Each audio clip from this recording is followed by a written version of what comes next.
गुवाहाटीनि बेटाफारायाव मोनसे जाथाय। गुवाहाटीनि बेटाफारायाव सिनाय मोनै दुथांफोरा शिव मन्दिर आरो गणेश मन्दिरखौ लुथिना मन्दिराव थानाय शिवनि मुसुखा आरो गणेशनि मुसुखाखौ सिफायनानै फोजोबस्रांना गालांदों। थांनाय मोनायाव बे जाथाया जादों।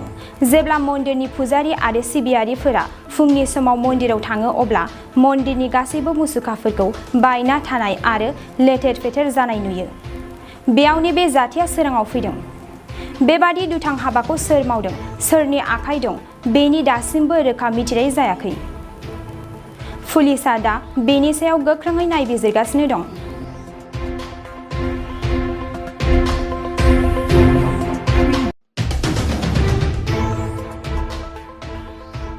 गुवाहाटीनि बेटाफारायाव मोनसे जाथाय।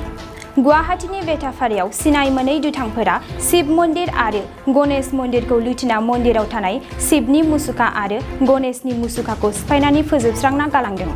थांनाय मोनायाव बे जाथाया जादों। जेब्ला मन्दिरनि पुजारी आरो सिबियारिफोरा फुंनि समाव मन्दिराव थाङो अब्ला मन्दिरनि गासैबो मुसुखाफोरखौ बायना थानाय आरो लेथेर फेथेर जानाय नुयो। बेयावनो बे जाथाया सोराङाव फैदों। बेबादि दुथां हाबाखौ सोर मावदों, सोरनि आखाइ दं, बेनि दासिमबो रोखा मिथिनाय जायाखै।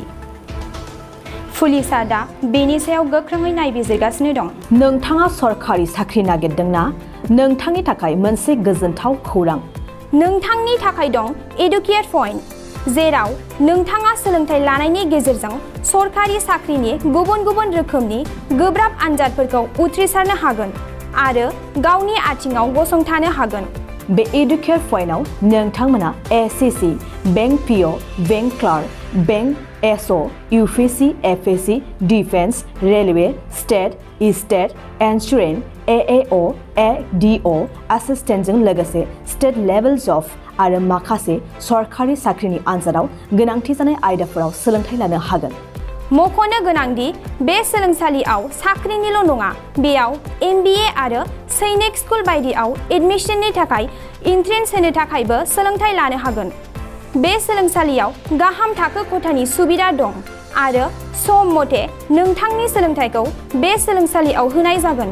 बेखौबो मिथिनांगोन दि बे एडुकेट पइन्टआव सोलोंथाइ लानानै बावैसो 2021-22 इं मायथाइनि एसएससि जिडिनि आनजादाव गासै 11 सा सोलोंसाफोरा उथ्रिसारनो हादों।